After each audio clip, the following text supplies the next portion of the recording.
What's up everybody and welcome to Post Hype. Today we're going to be giving our official breakdown of the first full clip from the Super Mario Bros. Movie. This thing is absolutely jam-packed with Easter eggs and details you might have missed, including references from the very first Mario appearance. Now if you guys enjoy these videos, make sure to smash that like button, but let's not waste another second and jump right into the breakdown.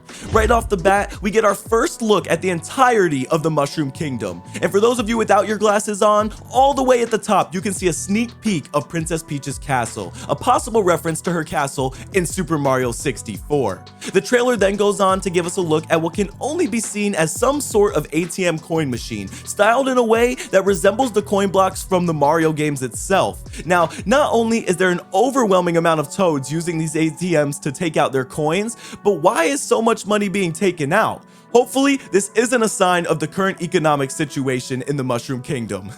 But jokes aside, a cool little Easter egg that the animators threw in is how the Toads are actually using Mario's signature jumping pose to receive their coins. The attention to detail is already breathtaking.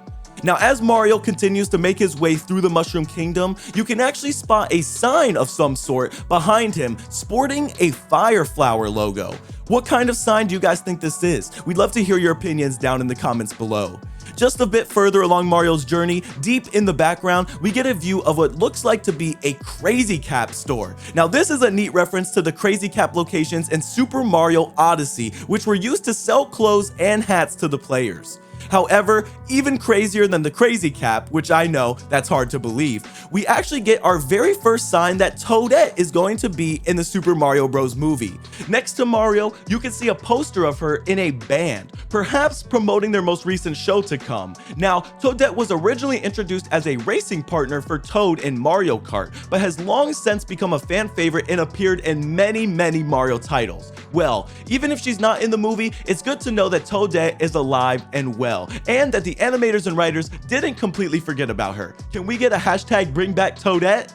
Now, although we've already gotten a glimpse of Cheep Cheeps in previous trailers, the full clip gives us something we've definitely never seen before. Did anybody ask for a Cheep Cheep in a bag? Because your wish has come true. It's so cool to see how they've incorporated so many elements from the video games in a real-life way that actually makes sense. I'm wondering if this Cheep Cheep was won at a carnival or perhaps purchased at a pet store. I guess we'll find out when the full movie releases. Speaking of purchasing, however, it's at this time in the clip where Mario passes an antique shop. Not sure how older Mario fans are going to feel about seeing these items with the word antique next to them, but there's a story for a different day. In the shop, we get an insane amount of items and Easter eggs from the Super Mario franchise. The first that we see is actually a Super Mario World Dragon Yoshi coin. Another glimpse that we'll be getting that Yoshi is in this movie, but any official look at everybody's favorite green dinosaur still remains to be seen. In front of the Toad who seems to be working the antique shop are a couple keys that we've seen throughout multiple Mario video games. I wonder what they're going to be used to unlock in the context of this movie. Hopefully something good. Moving on down, we actually get a look at what looks to be like a Super Bell? It's hard to make out completely, so you guys let us know what you think it is down in the comments below. Hidden deep in the back, however, is a look at a boomerang, another classic item that has been seen all throughout Mario's video game history. On the back of the wall of the store, you can actually also see a P-switch, which is used in the video games to turn all the surrounding brick blocks into coins. Given what we've seen with the ATM machines thus far, these antique shop owners might be rolling in more dough than we think. The attention to detail in the antique shop is absolutely mind-blowing. It leaves me to wonder if any of these items will actually come to be used in the movie, or if they're just there for fans to get a kick out of. Either way, it's super awesome to see. Now, the hammer hanging outside of the store is actually an Easter egg itself as well. It appeared in the original Donkey Kong game, which was Mario's very first appearance. Further along, as Mario tries to keep up with the rambunctious Toad, we get a look at some other Toads seemingly doing some construction work and sporting hard hats, which is an exact reference to Super Mario Maker. Something else that we noticed as Mario and Toad make their way up to the top of the lifting platform is an 8-bit style map of the Mushroom Kingdom itself, as well as a sign that is eerily reminiscent of the level select scenes from various Mario video games. There's so many things shoved into this one clip, make sure to let us know anything that we missed. As Mario tries his damnedest to survive on the floating moving platforms, we actually get this cool look at a floating piranha plant way in the background. What's that little guy doing up there? And as Toad hastily makes his exit, we also get a glimpse at some binoculars overlooking the Mushroom Kingdom. These sightseers are usually used in the more recent Mario 3D games.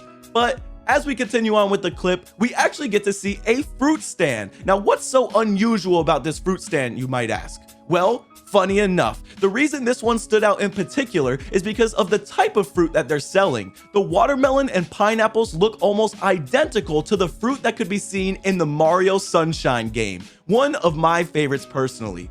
Now, if you're looking for some pipe action, then this next part of the breakdown is for you. Although we've seen plenty of pipes in their usual green color, these pipes in particular have a clear coating, which for the fans is definitely an overall win since we get to see Mario get absolutely obliterated during his very first pipe travel. If this is how the pipe ride went when him and Luigi originally split up, it's no wonder that Toad found him passed out on the floor. Poor Mario can't seem to get a hang of these things. Kind of embarrassing for a plumber too. As Mario exits the pipe, having definitely seen better days, we actually get a few musical keys that any Mario fan should be able to pick up on, such as the classic pipe travel sound. It's the only way to fly, man! Music to my ears. And last but not least, as Mario's face lights up with awe and the camera pans around, we get our best look yet at Princess Peach's castle. Look at that beauty. The attention to detail and overall animation quality in this clip has been nothing short of breathtaking. It's easy to see how much effort Nintendo and Illumination have put into the Super Mario Bros. Movie. Now that being said, if you enjoyed this breakdown, make sure to smash that like button, and if you didn't, make sure to let us know where we can improve. We're always open to your feedback and suggestions. Let us know what your guys' favorite Easter egg was in the trailer as well, and if there's anything we missed, make sure to point it out down in the comments below. However, we're gonna wrap this one up here. As always, I'm your host MJ with Post Hype. I hope you guys all have a great day, and we'll see you around next time. Peace out.